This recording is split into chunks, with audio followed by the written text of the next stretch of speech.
बच्चा अगर तैयारी कर रहा है, बिल्कुल ज़ीरो से तैयारी कर रहा है, आज अगर वो ये सोच रहा है कि वो आप ही की तरह ये वर्दी वो भी पहने, उसके जो कंधे हैं उस पे भी ऐसे ही सितारे चमचमाए, ठीक है, तो उसके लिए उसको क्या करना पड़ेगा, कैसे अपनी तैयारी करनी पड़ेगी?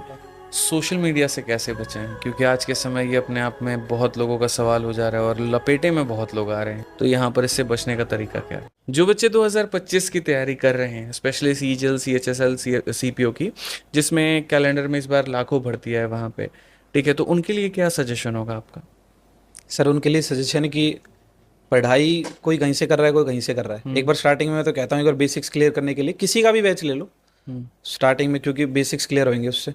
हम्म। और कोशिश करो कि सिली ना करके आओ बस पेपर में, क्योंकि आता सबको सब कुछ है।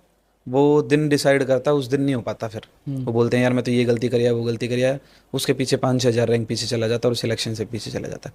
तो मोस्ट इंपॉर्टेंट मेरे ख्याल से एक तो PYQ करो, और दूसरा सिली को अवॉइड करो। आप 5 क्वेश्चन करिए आओ, पाँचों सही करिए आओ, कोई दिक्कत नहीं है।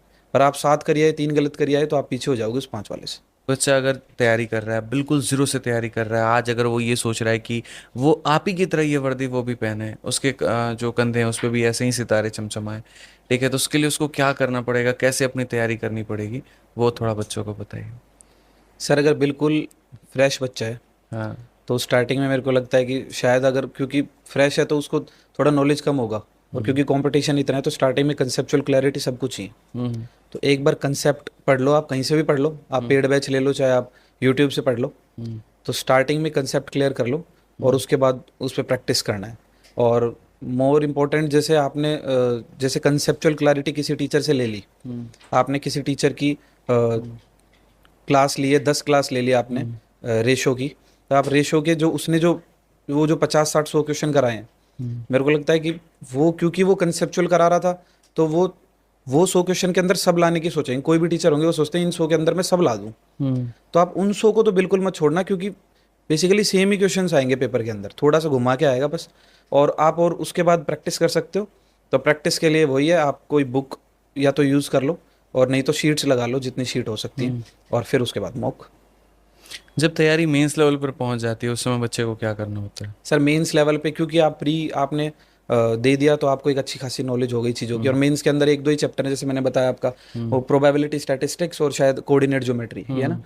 ये 3 टॉपिक हैं जो एक्स्ट्रा हैं, बाकी तो आपने पहले से पढ़ रखा है। तो मेरे ख्याल से प्रैक्टिस ही करो बस।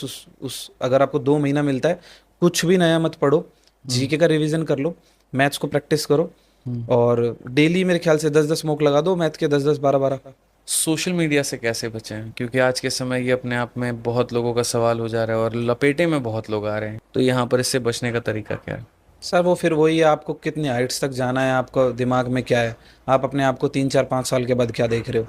अगर आपको लग रहा है ठीक है भाई सही चल रहा है, तो अपने देखो रील बैठ के आराम से। तो तुम्हें आगे जाना है, बढ़ना है, तो भाई इससे काम तो चलेगा नहीं। थोड़ा बहुत कनेक्ट रह सकते हो, ऐसी बात नहीं है, हम्म। बट मैं तो कहता हूँ अवॉइड ही करो जब तक सिलेक्शन ना हो जाए। अच्छा, अब एक बार बन के कुछ आराम से रील्स देखो। मैं तो कह रहा हूँ तब भी रील्स मत देखो, आराम से आओ नार्कोटिक्स में काम करो मस्त। चलिए, लाइफ को लेकर के बड़ा सिंपल मेथड है आपका कि भाई आगे बढ़ना है, डिस्ट्रैक्शन नहीं चाहिए। तरीके से मेरे भाई बढ़िया से पढ़ाई करो, बढ़िया से सारी चीज़ें करो भाई, ठीक है, मैं तुम्हारे साथ में हूँ। कोई भी चीज़ चाहिए ना कमेंट बॉक्स में बताओ, नोटिफिकेशन के बारे में जानकारी चाहिए भाई खड़ा है, पढ़ाई चाहिए, गाइडेंस चाहिए भाई खड़ा है, जो भी चीज़ चाहिए तुम्हारे साथ में तुम्हारा भाई खड़ा है। तुम बस पढ़ो, तुम बस सिलेक्शन के लिए काम ना करो, मैं तुम्हारे साथ हूँ, मैं हर चीज़ तुम्हारे लिए तैयार करके ला करके दूंगा, बस तुम्हें पढ़ना है। आदित्य रंजन आपके साथ हैं, मरते दम तक हैं और मरते दम तक रहेंगे, ठीक है। बस इस बात को ध्यान रखिए, खुश रहिए, मस्त रहिए, जीवन में बहुत कामयाब बनिए, बहुत आगे बढ़िए। आज के लिए इतना ही, बहुत बहुत धन्यवाद। पसंद आए तो वीडियो को लाइक और चैनल को सब्सक्राइब जरूर करिएगा। Thank you.